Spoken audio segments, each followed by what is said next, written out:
हम अवगुण भरे एक गुण नाहि।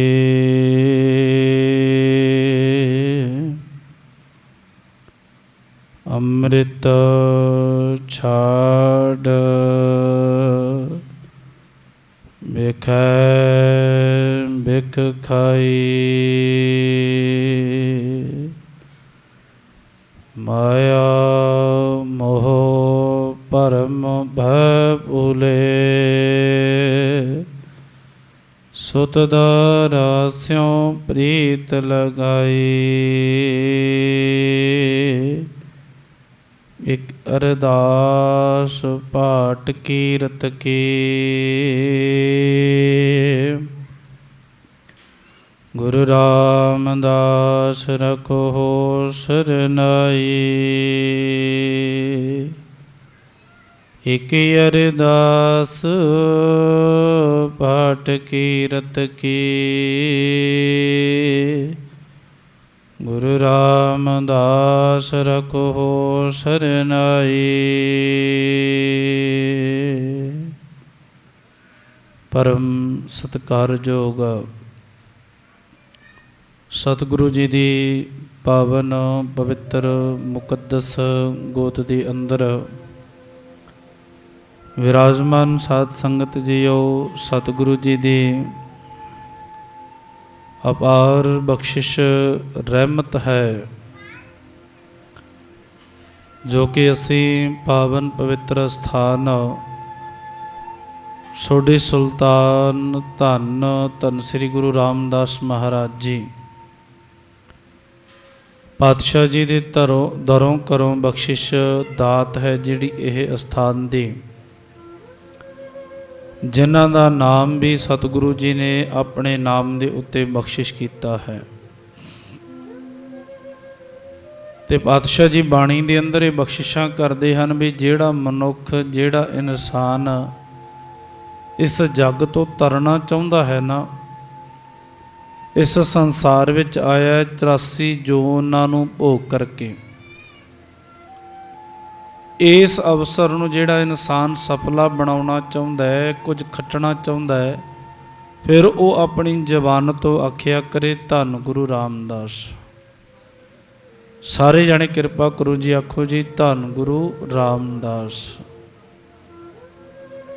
पातशाह जी की यह रहमत है, बख्शिश है कि एक बार धन धन श्री गुरु रामदास महाराज जी कहण दे नाल ना ये जबान भी पवित्र हुंदी है ते हिरदा भी पवित्र हुंदा है ते जीवन सफला हो जाता है।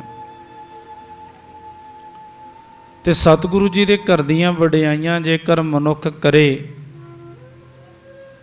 ये नहीं समझना चाहिए कि हर साल गुरु रामदास महाराज जी का पुरब आउंदा है ते जन्म तो लैकर के गुरता गद्दी तक जो जो पातशाह जी ने वडियाइयां कीतियां हर साल सुनते हाँ। नहीं भाई, धन गुरु रामदास महाराज जी के घर की वडियाई जे हर सवास दे नाल भी हो जावे ना, जिहड़ा भी साह लैने हैं जे आखदी है कि धन गुरु रामदास महाराज का दर बहुत वड्डा है, घर बहुत वड्डा है, जे इस तरह की वडियाई करदियां जे कई जन्म भी चले जाण ना तां भी तेरा भला होवेगा। ते जेकर इंसान मनुख ने कुछ प्राप्ति करनी है ना, फिर पातशाह जी के चरणों के विच हिरदा जिहड़ा है, हिरदे की उड़ाई नूं लाहौर की धरती तक लैकर के जाइए, जिथे जन्म अस्थान धन श्री गुरु रामदास महाराज जी का बनिया है। उस लाहौर की धरती के बाबत धन गुरु अमरदास महाराज जी बाणी दे विच बख्शिशां करते हैं कि भाई लाहौर शहर जहर कहर सवा पहर। पातशाह जी ने बाणी दे विच बख्शिश कर दिता कि जिहड़ा गुरु रामदास महाराज जी के प्रकाश तो पहला उस धरती के उत्ते ना धन गुरु नानक देव महाराज जी भी गए हैं। पुरातन इतिहास के अंदर ये तत्थ मिलते हैं, ये दसते हैं कि धन गुरु नानक देव महाराज जी ने उत्थे बैठ करके कीर्तन भी किया, ਬਾਣੀ ਵੀ ਉਚਾਰਨ ਕੀਤੀ ਤੇ ਦੁਨੀ ਚੰਦ ਦਾ ਵੀ ਭਲਾ ਕੀਤਾ। ਕਿਵੇਂ? ਪਾਤਸ਼ਾਹ ਜੀ ਨੇ ਕਹਿ ਦਿੱਤਾ ਵੀ ਇਹ ਜਿਹੜੀ ਸੂਈ ਹੈ ਨਾ, ਸੂਈ ਦੇ ਰਾਹੀਂ ਉਸ ਦੁਨੀ ਚੰਦ ਦਾ ਭਲਾ ਕਰ ਦਿੱਤਾ। ਇੱਕ ਤੇ ਉਦਾਹਰਣ ਦੇ ਕਰਕੇ ਪਾਤਸ਼ਾਹ ਜੀ ਨੇ ਸਮਝਾ ਦਿੱਤਾ, ਜਦੋਂ ਸੂਈ ਦਿੱਤੀ ਨਾ ਤੇ ਉਸ ਸੂਈ ਦੇ ਨਾਲ ਮਾਇਆ ਦੇ ਵਿੱਚ ਸੁੱਤੇ ਹੋਏ ਦੁਨੀ ਚੰਦ ਨੂੰ ਜਗਾਉਂਦਿਆਂ ਆਖਿਆ, ਪਾਤਸ਼ਾਹ ਜੀ ਨੇ ਰਹਿਮਤਾਂ ਕੀਤੀਆਂ, ਤੇਰਾ ਜੀਵਨ ਸਫਲਾ ਕਰ ਦਈਏ ਜੇਕਰ ਤੂੰ ਆਪਣੇ ਜੀਵਨ ਨੂੰ, ਆਪਣੇ ਹਰ ਇੱਕ ਸਵਾਸ ਨੂੰ ਕੀਰਤਨ ਦੇ ਨਾਲ ਤੇ ਸ਼ਬਦ ਦੇ ਨਾਲ ਜੋੜ ਦੇਵੇਂ। ਜਦੋਂ ਦੁਨੀ ਚੰਦ ਨੇ ਇਹ ਸੋਚਿਆ ਕਿ ਸ਼ਬਦ ਦੇ ਨਾਲ ਜਿਹੜਾ ਹੈ, ਹੁਣ ਅੱਜ ਜਾਗ ਪਿਆ ਹਾਂ, ਜੇਕਰ ਸੂਈ ਦੇ ਨਾਲ ਜਾਗਿਆ ਤੇ ਸ਼ਬਦ ਦੇ ਨਾਲ ਇਹ ਹਿਰਦਾ ਸਿਉਂਤਾ ਗਿਆ ਜਦੋਂ, ਤੇ ਪਾਤਸ਼ਾਹ ਜੀ ਨੇ ਰਹਿਮਤਾਂ ਕੀਤੀਆਂ, ਦੁਨੀ ਚੰਦ ਦੇ ਉੱਤੇ ਬਖਸ਼ਿਸ਼ਾਂ ਹੀ ਬਖਸ਼ਿਸ਼ਾਂ ਹਨ।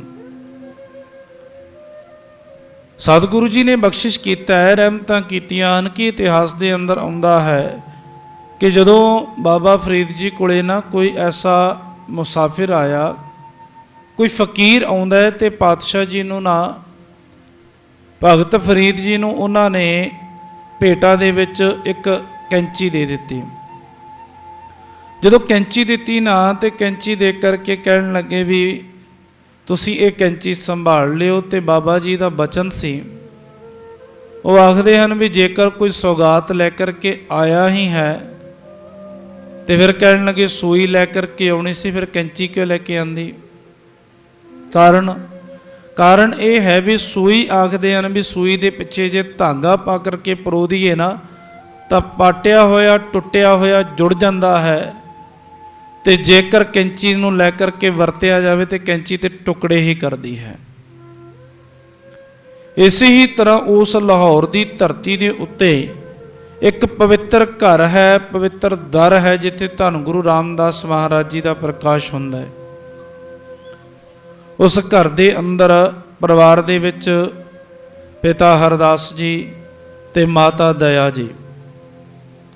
ਕਾਰੋਬਾਰ ਹੈ, ਕੁਝ ਹੱਟੀ ਦਾ ਕੰਮ ਹੈ, ਨਾ ਤੇ ਬਹੁਤੇ ਅਮੀਰ ਹਨ ਨਾ ਬਹੁਤੇ ਗਰੀਬ ਹਨ, ਗੁਜ਼ਾਰਾ ਕਰਦਾ ਚੰਗਾ ਚੱਲਦਾ ਹੈ। ਪਾਤਸ਼ਾਹ ਜੀ ਦਾ ਜਨਮ ਹੋਇਆ, ਪ੍ਰਕਾਸ਼ ਹੋਇਆ, ਘਰ ਦੇ ਅੰਦਰ ਖੁਸ਼ੀਆਂ ਹੋਈਆਂ ਤੇ ਸਾਰਿਆਂ ਨੂੰ ਪ੍ਰੇਮ ਦੇ ਨਾਲ ਸੌਗਾਤਾਂ ਵੀ ਜੋ ਜਿਵੇਂ ਦਾ ਸਰਿਆ ਭੇਜ ਦਿੱਤਾ। 2-2.5 ਸਾਲ ਦੀ ਉਮਰ ਹੋਈ ਨਾ ਜਦੋਂ ਸਤਿਗੁਰੂ ਜੀ ਦੀ, ਤੇ ਵੱਡਾ ਹੋਣ ਦੇ ਨਾਤੇ ਤੇ ਪਰਿਵਾਰ ਵਾਲਿਆਂ ਨੇ, ਪਹਿਲਾਂ ਸਮਾਂ ਸੀ ਵੱਡੇ ਨੂੰ ਜੇਠਾ ਆਖਦੇ ਸਨ, ਆਪਾਂ ਅੱਜ ਵੀ ਜਿਹੜਾ ਕੋਈ ਵੱਡਾ ਹੋਵੇ ਘਰੇ ਉਹਨੂੰ ਜੇਠਾ ਆਖ ਦਿੰਦੇ ਹਾਂ। ਘਰਦਿਆਂ ਨੇ ਨਾਮ ਤੇ ਕੀ ਪੁਕਾਰਨਾ ਸੀ, ਨਾਮ ਤੇ ਰਾਮਦਾਸ ਹੀ ਰੱਖਿਆ, ਪਰ ਸਾਰੇ ਲੋਕ ਜਿਹੜੇ ਆਂਢ ਗੁਆਂਢ ਦੇ ਸਨ, ਘਰ ਦੇ ਸਨ, ਪ੍ਰੇਮ ਦੇ ਨਾਲ ਜੇਠਾ ਆਖਦੇ ਸਨ। ਤੇ ਜਦੋਂ 2.5 ਸਾਲ ਦੀ ਕਰੀਬ ਉਮਰ ਹੋਈ ਨਾ ਪਾਤਸ਼ਾਹ ਜੀ ਦੀ, ਤੇ ਮਾਤਾ ਚਲਾਣਾ ਕਰ ਗਏ। ਮਾਤਾ ਜਦੋਂ ਚਲਾਣਾ ਕਰ ਗਏ ਤੇ ਫਿਰ ਇਹ ਜਿਹੜੀ ਜ਼ਿੰਮੇਵਾਰੀ ਹੈ ਬਾਲ ਅਵਸਥਾ ਨੂੰ ਪਾਲਣ ਦੀ ਪਿਤਾ ਜੀ ਦੇ ਸਿਰ ਤੇ ਆਈ। ਪਿਤਾ ਜੀ ਨੇ ਆਪਣੇ ਬੱਚੇ ਨੂੰ ਹਿਰਦੇ ਦੇ ਨਾਲ ਲਾ ਕਰਕੇ, ਹਰਦਾਸ ਜੀ ਨੇ ਨਾ, ਬਾਬਾ ਹਰਦਾਸ ਜੀ ਨੇ ਬੜੇ ਪ੍ਰੇਮ ਦੇ ਨਾਲ ਨਾਲੇ ਆਪਣੇ ਕਿਰਤ ਵੀ ਕਰਨੀ, ਨਾਲੇ ਆਪਣੇ ਬੱਚੇ ਨੂੰ ਵੀ ਸੰਭਾਲਣਾ, ਸਾਰਾ ਕੁਝ ਕਰਨਾ। ਰੱਬ ਦੇ ਘਰ ਦੀਆਂ ਖੇਡਾਂ ਹਨ, ਹੁਕਮ ਹੈ ਰੱਬ ਦੇ ਘਰ ਦਾ। 7.5 ਸਾਲ ਦੀ ਉਮਰ ਹੋਈ ਹੈ ਤੇ ਅੱਜ ਧੰਨ ਗੁਰੂ ਰਾਮਦਾਸ ਮਹਾਰਾਜ ਜੀ ਨਾ ਬਚਪਨ ਤੋਂ ਹੀ ਬਹੁਤ ਸੁਸ਼ੀਲ ਤੇ ਬਹੁਤਾ ਘੱਟ ਬੋਲਦੇ ਸਨ। ਘਰ ਦਾ ਕੰਮ ਕੀਤਾ ਜਿਤਨਾ ਵੀ ਹੁੰਦਾ ਹੈ ਨਾ, ਸਾਰਾ ਪਿਤਾ ਜੀ ਦੇ ਆਉਣ ਤੋਂ ਪਹਿਲਾਂ ਸਾਰਾ ਨਵੇੜ ਕਰਕੇ ਨਾ, ਪਾਣੀ ਵੀ ਭਰ ਲੈਣਾ, ਝਾੜੂ ਪੋਚਾ ਸਭ ਕੁਝ ਕਰਨਾ, ਆਖਣਾ ਕਿ ਪਿਤਾ ਜੀ ਤੁਹਾਡੇ ਆਉਣ ਤੋਂ ਪਹਿਲਾਂ ਮੈਂ ਸਾਰਾ ਕੰਮ ਨਿਬੇੜ ਦਿੱਤਾ ਹੈ, ਕਿਉਂਕਿ ਅੰਦਰ ਤੋਂ ਸੇਵਾ ਭਾਵਨਾ ਸੀ। ਤੇ ਪਾਤਸ਼ਾਹ ਜੀ ਦਾ ਇਸ ਤਰ੍ਹਾਂ ਦਾ ਜੀਵਨ ਚੱਲ ਰਿਹਾ ਸੀ। 7.5 ਸਾਲ ਦੀ ਉਮਰ ਹੋਈ ਤੇ ਅੱਜ ਪਿਤਾ ਜੀ ਵੀ ਸਿਰ ਤੇ ਨਹੀਂ ਰਹੇ। ਉਹ ਜਿਹੜੀ ਚੂਨਾ ਮੰਡੀ ਹੈ, ਉਸ ਲਾਹੌਰ ਦੀ ਧਰਤੀ ਦੇ ਉੱਤੇ ਅੱਜ ਐਸਾ ਭਾਣਾ ਵਾਪਰ ਗਿਆ ਹੈ ਕਿ ਦੀਨ ਦੁਨੀਆ ਦਾ ਮਾਲਕ, ਜਿਸ ਨੇ ਦੁਨੀਆ ਨੂੰ ਛਕਾਉਣਾ ਹੈ, जिसने दुनिया के उत्ते किरपा करनी, दुनियावी तौर पर लोगों ने कह दिता कि यह अनाथ हो गया है, हुण इसका की बनेगा। साडी साइकी है, साडा सुभाਅ है, असी आख दिंदे हां भी जेकर कोई माता पिता किसी बच्चे ते चढ़ाई कर देना कर जाण ते आपां आख दिंदे हां भी इहदा की बनेगा हुण दुनिया दे विच, इहनूं कौन देखेगा, कौन संभालेगा। तो जो इस तरह दीयां गल्लां कीतियां ना लोगों ने, तो फिर नानी जी ने आकर के घर संभालण का यतन किया। बासरके तो चल करके आए नानी जी, नानी जी ने घर संभालिया। हुण देखिया है भी रावी के कंढे घर परिवार रहिंदा है, तो उन्हां दिनां दे विच फिर ना कह दिता भी चलो ये हट्टी ते कितों संभाल सकदा है, भी कोई किरतक दे दईए, कोई काम कर दे दईए। गुरु रामदास महाराज जी के सिर दे उत्ते ना माता जी ने की करना, छोले उबाल करके घुंगणियां बनाउणियां ते वो उबाल करके नगर विच भेज देना भी जा भाई टोकरी चक सिर ते बेच करके आ, ते तेरा निर्वाह होवेगा, तेरा पेट पलेगा। गुरु रामदास महाराज जी के अंदर इतनी निमरता, बड़ी भावना दे नाल आखना। विद्वाना ने यह लिखा है कि गुरु रामदास महाराज जी होका देंदे सन, आखदे सन कि घुंगणियां लै लो, बड़ियां स्वादलियां घुंगणियां हन, लूण वालियां घुंगणियां लै लो, इस तरह का होका देना। जिहड़े हुण वड्डे उम्र दे सन ना, उन्होंने किसी ने तरस करके कुछ लै लैना, किसी ने किवें लै लैना, किसी ने भुख मिटाउण वास्ते लै लैना। इत्थों तक गुरु रामदास महाराज जी नूं जेकर कोई भुखा टक्करदा ना, जेकर कोई कह दिंदा भी अज माया नहीं, पैसे नहीं हन, तो पातशाह जी ने किरपा कर देनी, तो घुंगणियां दे करके इस तरह ही आ जाना घरे खाली हथ। इस तरह का सिलसिला थोड़ा टाइम चलता रहा। नानी जी ने सोचिया ना तो सोढी कुल दे विचों कोई चाचा बन करके आया है, ना कोई ताया आया है, ना कोई होर रिश्तेदार, ना शरीके भाईचारे वाला, ना कोई नगर दा किसी बंदे ने भी आकर के ना गुरु रामदास महाराज जी के सिर ते हथ नहीं रखिया। तो रात को सौंदियां सौंदियां ना गुरु रामदास महाराज जी नूं माता जी कहन लगे, आखदे हन भी आपां इस तरह करिए पुत्र भी इस लाहौर नूं छड्ड दईए। क्यों माता जी? नानी जी की कारण है भी क्यों छड्डीए? कहन लगे अपने आपां नूं संभालण वास्ते मेरा बुढ़ा शरीर है, तू बच्चा है, मैनू भी संभालण की लोड़ है तो तैनू भी संभालण की लोड़ है। हजे तक कोई भी नहीं आया, फिर इत्थे रहण दा कोई मतलब नहीं, कोई फायदा कोई नहीं। तो छड्ड करके ना उस लाहौर नूं, अज देखो कैसा समा है, जिस दर दे उत्ते दुनिया ने आकर के मत्था टेकना है, जिस घर दे विच ना जिहदा कोई भी थाव नहीं ना, तो गुरु रामदास महाराज जी के घर का निशान साहब आखदा भी जिन्हों कोई नहीं देखता ना, तो वह गुरु रामदास महाराज जी के चरणों में आ जाए। जिन्हों कोई प्रशादा पानी नहीं मिलता, निशान साहब के फरले का मतलब ये है कि भाई जिन्हों कोई प्रशादा पानी नहीं, गुरु रामदास महाराज जी के दर तो प्रशादा मिलना है। तो 24 घंटे दरबार साहब जाकर के देखियो कीर्तन का प्रवाह, रब दे घर की बख्शिश है। तो सतगुरु जी के घर की होनी आखदी होनी कि नानी जी तू जिथे हुण अजे इस बच्चे नूं ना घुंगणियां उबाल करके तू कारोबार देना चाहुंदी है, इस पातशाह ने दुनिया नूं प्रशादा देना है, दुनिया संसार भुखी इस दर ते आवेगी ते रज करके झोलियां भर के सतगुरु जी के दर तो लैके जाएगी।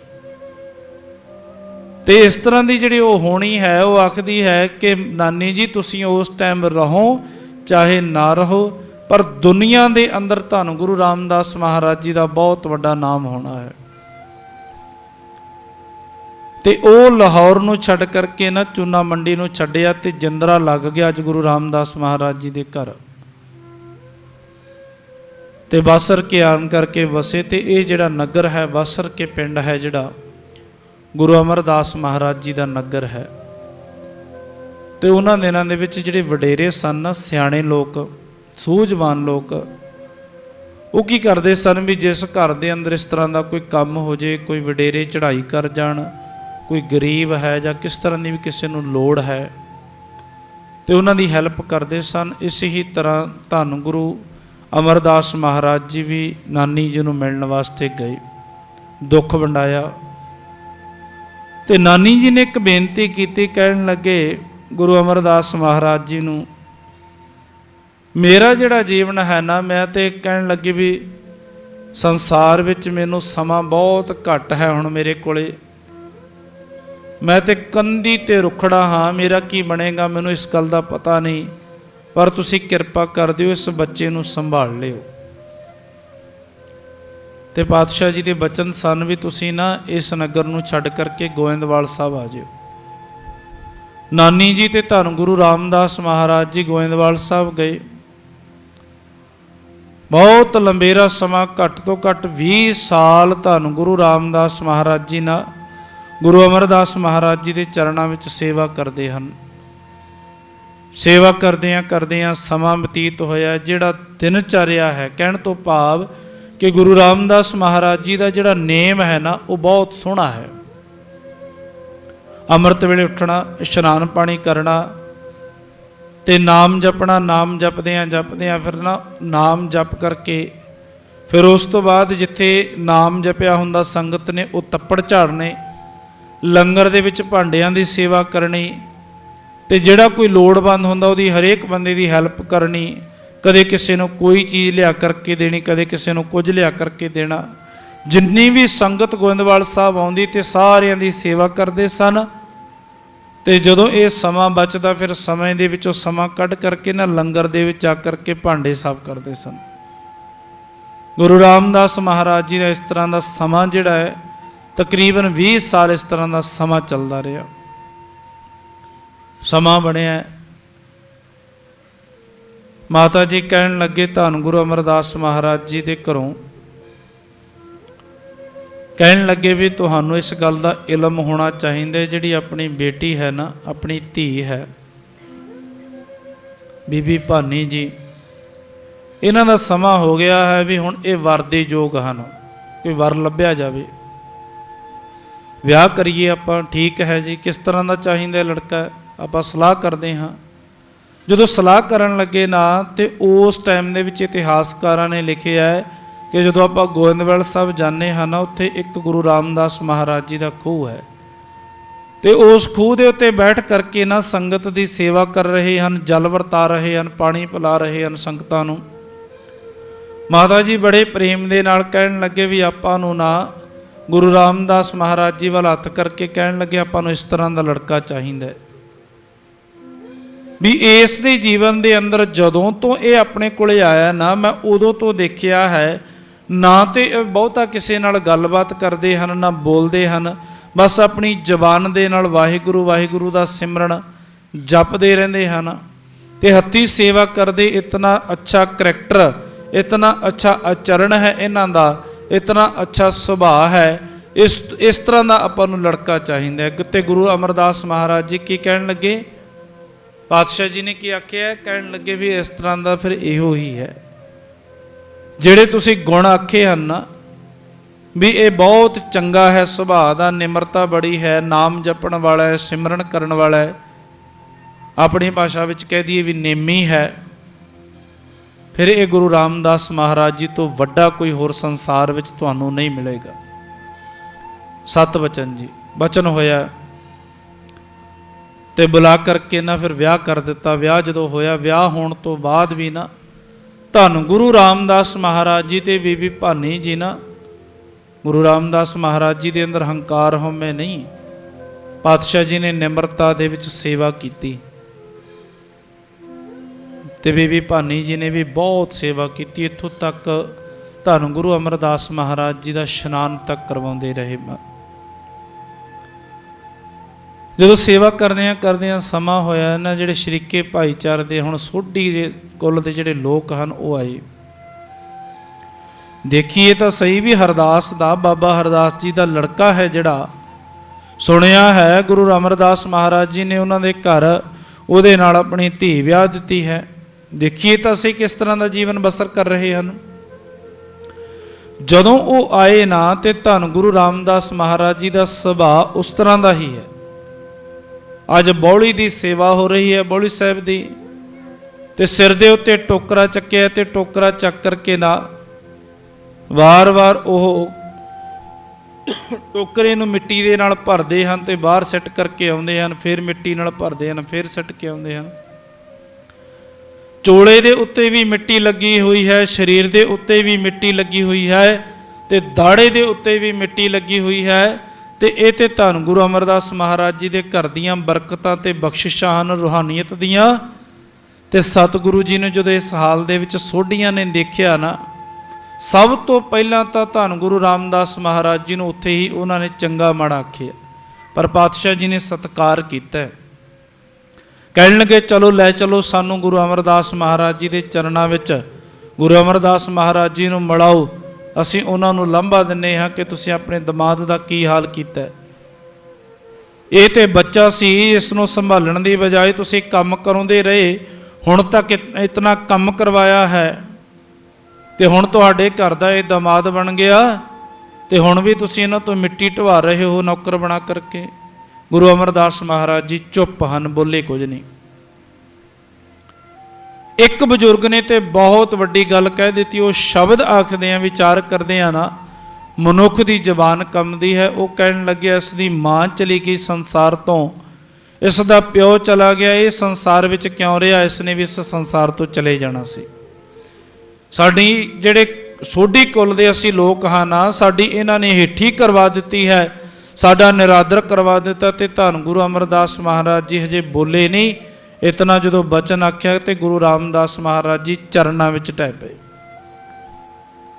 ਤੇ ਨੇਤਰਾਂ ਦੇ ਨਾਲ ਅੱਖਾਂ ਦੇ ਵਿੱਚੋਂ ਪਾਣੀ ਸਿਮਰਿਆ ਤੇ ਨੇਤਰਾਂ ਦੇ ਨਾਲ ਪਾਤਸ਼ਾਹ ਜੀ ਦੇ ਚਰਨ ਧੋਂਦਿਆਂ ਆਖਿਆ ਕਿ ਸਤਿਗੁਰੂ ਜੀ ਭੁੱਲ ਬਖਸ਼ਾ ਦਿਓ, ਰਹਿਮਤਾਂ ਕਰ ਦਿਓ। ਇਹ ਸਾਡੇ ਬਜ਼ੁਰਗ ਹਨ, ਇਹਨਾਂ ਨੂੰ ਤੁਹਾਡੀ ਮਹਿਮਾ ਦਾ ਪਤਾ ਨਹੀਂ, ਤੁਹਾਡੇ ਪ੍ਰਤੀ ਇਹਨਾਂ ਨੇ ਇਸ ਤਰ੍ਹਾਂ ਦੇ ਸ਼ਬਦ ਵਰਤ ਦਿੱਤੇ ਹਨ, ਮੈਂ ਇਹਨਾਂ ਵੱਲੋਂ ਆਪ ਜੀ ਤੋਂ ਮਾਫੀ ਮੰਗਦਾ ਹਾਂ। ਪਾਤਸ਼ਾਹ ਜੀ ਕਹਿਣ ਲੱਗੇ ਗੁਰੂ ਅਮਰਦਾਸ ਮਹਾਰਾਜ ਜੀ ਤੁਸੀਂ ਬੋਲ ਲਿਆ? ਕਹਿਣ ਲੱਗੇ ਹਾਂ ਬੋਲ ਲਿਆ। ਕੀ ਬੋਲ ਲਿਆ? ਕਹਿਣ ਲੱਗੇ ਇਹਨਾਂ ਦੇ ਉੱਤੇ, ਇਹਨਾਂ ਦੇ ਸਿਰ ਦੇ ਉੱਤੇ ਤੁਸੀਂ ਟੋਕਰੀ ਚਕਾਈ ਹੈ। ਦੂਸਰੇ ਕਹਿਣ ਲੱਗੇ ਟੋਕਰੀ ਚਕਾਈ ਹੈ। ਸਾਰਿਆਂ ਨੇ ਕਹਿ ਦਿੱਤਾ ਕਿ ਟੋਕਰੀ ਟੋਕਰੀ ਟੋਕਰੀ। ਜਦੋਂ ਇਹ ਗੱਲ ਆਖੀ ਨਾ ਵੀ ਸਿਰ ਤੇ ਟੋਕਰੀ ਚਕਾਈ ਤੇ ਗੁਰੂ ਅਮਰਦਾਸ ਮਹਾਰਾਜ ਜੀ ਕਹਿਣ ਲੱਗੇ ਤੁਹਾਨੂੰ ਲੱਗਦਾ ਹੈ ਕਿ ਇਸ ਦੇ ਸਿਰ ਦੇ ਉੱਤੇ ਟੋਕਰੀ ਚਕਾਈ ਹੈ ਮਿੱਟੀ ਦੀ, ਪਰ ਇਹ ਧੰਨ ਗੁਰੂ ਨਾਨਕ ਦੇਵ ਮਹਾਰਾਜ ਜੀ ਦੇ ਘਰ ਦੀ ਰੂਹਾਨੀਅਤ ਦਾ ਇੱਕ ਛਤਰ ਹੈ। ਪਾਤਸ਼ਾਹ ਜੀ ਨੇ ਜਦੋਂ ਇਹ ਬਚਨ ਕੀਤੇ ਤੇ ਰਹਿਮਤਾਂ ਬਖਸ਼ਿਸ਼ਾਂ ਹੋਈਆਂ, ਫਿਰ ਧੰਨ ਗੁਰੂ ਅਮਰਦਾਸ ਮਹਾਰਾਜ ਜੀ ਨੇ ਬੁਲਾਇਆ। ਕਹਿਣ ਲੱਗੇ ਬੁਲਾਓ। ਦੂਸਰੇ ਦਿਨ ਗੁਰੂ ਰਾਮਦਾਸ ਮਹਾਰਾਜ ਜੀ ਨੂੰ ਬੁਲਾਇਆ ਗਿਆ ਤੇ ਦੂਸਰੇ ਦਮਾਦ ਨੂੰ ਬੁਲਾਇਆ ਗਿਆ, ਭਾਈ ਰਾਮਾ ਜੀ ਨੂੰ। ਬੌਲੀ ਸਾਹਿਬ ਦੇ ਸਾਹਮਣੇ ਨਾ ਥੜੇ ਤਿਆਰ ਕਰਨੇ ਹਨ। ਚਲੋ ਵੀ ਥੜਿਆਂ ਦੀ ਸੇਵਾ ਹੈ, ਠੀਕ ਹੈ ਜੀ। ਥੜਿਆਂ ਦੀ ਸੇਵਾ ਕਰਨ ਲੱਗੇ ਪਾਤਸ਼ਾਹ ਜੀ ਨੇ ਸਾਰਾ ਮਾਪਦੰਡ ਨੈਪ ਬਣਾ ਕਰਕੇ ਦਿੱਤਾ ਵੀ ਇੰਨੇ ਵਿੱਚ ਇੰਨੇ ਜਿਹੜਾ ਏਰੀਆ ਹੈ ਨਾ ਥੜੇ ਬਣਾਓ। ਬਣਾ ਦਿੱਤੇ ਸਤਿਗੁਰੂ ਜੀ ਨੇ। ਗੁਰੂ ਅਮਰਦਾਸ ਮਹਾਰਾਜ ਜੀ ਸ਼ਾਮ ਨੂੰ ਆਏ ਚੱਕਰ ਮਾਰਨ ਵਾਸਤੇ, ਦੇਖਣ ਵਾਸਤੇ। ਕਹਿਣ ਲੱਗੇ ਥੜੇ ਵਧੀਆ ਨਹੀਂ ਬਣੇ, ਢਾ ਦਿਓ। ਸਤ ਵਚਨ ਜੀ ਢਾ ਦਿੱਤੇ। ਦੂਸਰੇ ਦਿਨ ਫੇਰ ਆਏ, ਕਹਿਣ ਲੱਗੇ ਦੁਬਾਰਾ ਬਣਾਓ। ਢਾ ਕਰਕੇ ਦੁਬਾਰਾ ਬਣਾਏ, ਦੁਬਾਰਾ ਵੀ ਕਹਿਣ ਲੱਗੇ ਸਹੀ ਨਹੀਂ ਬਣੇ, ਇਹ ਵੀ ਢਾ ਦਿਓ। ਦੂਸਰੇ ਦਿਨ ਵੀ ਢਾ ਦਿੱਤੇ। ਤੀਸਰੇ ਦਿਨ ਫੇਰ ਬਣਾਓ। ਜਦੋਂ ਤੀਸਰੇ ਦਿਨ ਬਣਾਏ ਨਾ, ਧੰਨ ਗੁਰੂ ਰਾਮਦਾਸ ਮਹਾਰਾਜ ਜੀ ਬੜੀ ਭਾਵਨਾ ਦੇ ਨਾਲ ਸੇਵਾ ਕਰ ਰਹੇ ਹਨ ਤੇ ਬਾਬਾ ਰਾਮਾ ਜੀ ਨੇ ਵੀ ਸੇਵਾ ਕੀਤੀ। ਜਦੋਂ ਸੇਵਾ ਕਰਦਿਆਂ ਨਾ ਫਿਰ ਗੁਰੂ ਅਮਰਦਾਸ ਮਹਾਰਾਜ ਜੀ ਆਏ। ਕਹਿਣ ਲੱਗੇ ਮੈਂ ਤੁਹਾਨੂੰ ਕਿਹਾ ਵੀ ਤੁਹਾਡੇ ਥੜੇ ਸਹੀ ਨਹੀਂ ਬਣੇ, ਤੇ ਅੱਜ ਬਾਬਾ ਰਾਮਾ ਜੀ ਬੋਲੇ। ਉਹ ਆਖਣ ਲੱਗੇ ਵੀ ਹਾਂ ਤੁਸੀਂ ਆਖਦੇ ਹੋ ਨਾ ਤੁਹਾਡੇ ਹਿਸਾਬ ਦੇ ਨਾਲ ਥੜੇ ਨਹੀਂ ਬਣਦੇ, ਤੁਹਾਡੇ ਹਿਸਾਬ ਦੇ ਨਾਲ ਥੜੇ ਬਣ ਹੀ ਨਹੀਂ ਸਕਦੇ, ਕਿਉਂਕਿ ਤੁਸੀਂ ਹੁਣ ਬਜ਼ੁਰਗ ਹੋ ਚੁੱਕੇ ਹੋ। ਸਵੇਰੇ ਕੁਝ ਹੋਰ ਕੁਝ ਕਹਿ ਕਰਕੇ ਜਾਂਦੇ ਹੋ, ਸ਼ਾਮ ਨੂੰ ਆ ਕਰਕੇ ਹੋਰ ਬਚਨ ਕਰਦੇ ਹੋ। ਅੱਜ ਤੋਂ ਬਾਅਦ ਥੜੇ ਨਹੀਂ ਬਣਨੇ, ਅੱਜ ਤੋਂ ਬਾਅਦ ਮੈਂ ਥੜੇ ਨਹੀਂ ਬਣਾਉਣੇ। ਗੁਰੂ ਅਮਰਦਾਸ ਮਹਾਰਾਜ ਜੀ ਨੇ ਗੁਰੂ ਰਾਮਦਾਸ ਮਹਾਰਾਜ ਜੀ ਨੂੰ ਆਖਿਆ। ਕਹਿਣ ਲੱਗੇ ਜੇਠਾ ਜੀ ਤੁਸੀਂ ਬਣਾਓ। ਸਤ ਵਚਨ। 3 ਦਿਨ ਹੋਏ, 4 ਦਿਨ ਹੋਏ, 5 6 7ਵੇਂ ਦਿਨ ਧੰਨ ਗੁਰੂ ਅਮਰਦਾਸ ਮਹਾਰਾਜ ਜੀ ਆਏ। 7 ਦਿਨ ਥੜੇ ਬਣਦੇ ਰਹੇ। ਪਾਤਸ਼ਾਹ ਜੀ ਦਾ ਉਹੀ ਬਚਨ ਹੈ, सतगुरु जी ने फिर आन करके कह दिता भी थड़ा उस तरह का नहीं बने जिस तरह का मैं आखदा हाँ। तो गुरु रामदास महाराज जी ने भी आख्या, उही वचन आख्या। कहन लगे पातशाह जीओ, जिस तरह का तुसी थड़ा आखदे हो ना, उस तरह का नहीं बन सकता। क्यों? क्योंकि सतगुरु जीओ हम अवगुण भरे एक गुण नाही, अमृत छाड़ विखै विखाई। असी ते अवगुणां दे भरे होए हाँ, तुसी ते पातशाह जी दीन दुनिया दे मालक हो, समर्थता दे मालक हो। मेरी ते बुद्धि जिहड़ी बहुत छोटी है, ते मैं तुहाडे हुक्म दे अनुसार थड़े कदे भी नहीं बना सकदा। जिस तरह का तुसी कहने हो उस तरह का मैं कदे बन ही नहीं सकता पातशाह जी। जदों निमरता दे नाल इतनी भावना दे नाल ना सतगुरु जी के चरणों में बैठे, तो पातशाह जी की किरपा देखो, रहमतां देखो। धन गुरु अमरदास महाराज जी ने ना गुरु रामदास महाराज जी नूं हथ लिबड़े हैं, गुरु रामदास महाराज जी के वस्त्र भी लिबड़े हैं, इस तरह ही गले दे नाल लाल के रहमतां कर दित्तियां। जदों बख्शिशां होईयां ना पातशाह जी के उत्ते, तो फिर बाबा बुढ़ा जी नूं कहा भी दूसरे दिन जाओ भी बौली दे उत्ते ना जा करके इन्हां दा इशनान करवाओ। इशनान किया, नवे वस्त्र पहनाए। अज गुरु अमरदास महाराज जी ने सारिਆਂ ਨੂੰ सद्दिया है, रिश्तेदारां ਨੂੰ भी सद्दिया है, पोतरिਆਂ ਨੂੰ भी सद्दिया है, पुत्रां ਨੂੰ भी सद्दिया। सारिਆਂ ਨੂੰ सद करके ना आख दिता भी सारे जने आओ। जदों सारे जने नज़दीक नेड़े आए ना, तो फिर सारिਆਂ ਨੂੰ आखिया भी अज तो बाद ना धन गुरु रामदास महाराज जी ਨੂੰ मत्था टेकना है।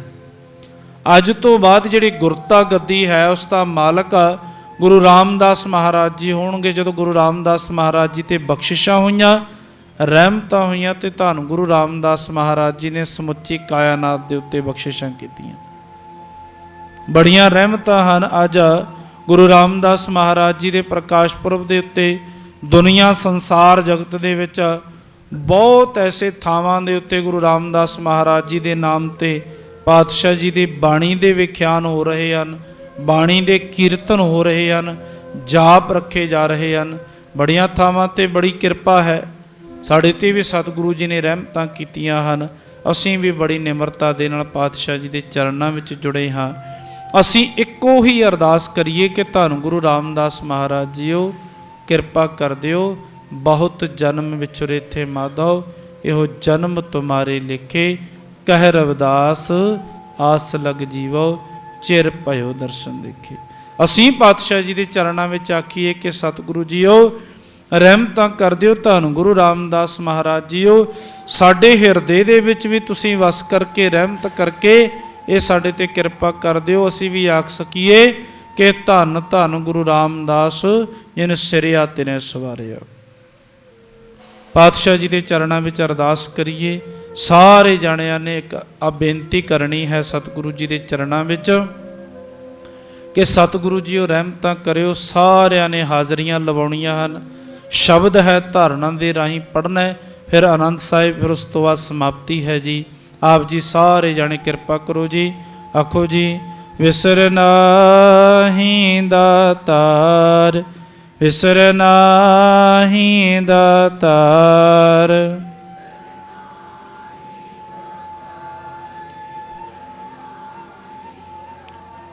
अपना नाम दे हो, अपना नाम दे हो,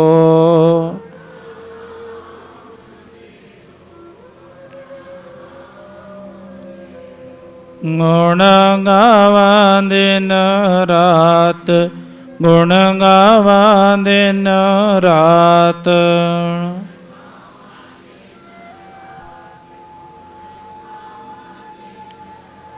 नानक चाओ ए हो, नानक चाओ ए हो,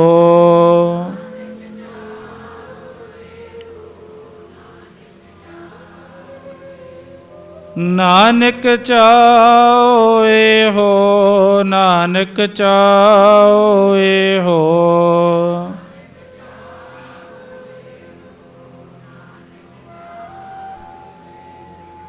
वाहिगुरु वाहिगुरु वाहिगुरु वाहिगुरु वाहिगुरु वाहिगुरु वाहिगुरु वाहिगुरु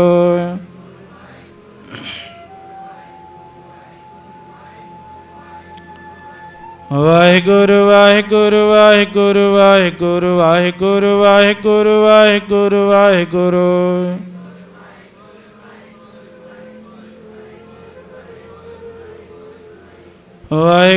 ਵਾਹਿਗੁਰੂ ਵਾਹਿਗੁਰੂ ਵਾਹਿਗੁਰੂ ਵਾਹਿਗੁਰੂ ਵਾਹਿਗੁਰੂ ਵਾਹਿਗੁਰੂ ਵਾਹਿਗੁਰੂ ਵਾਹਿਗੁਰੂ।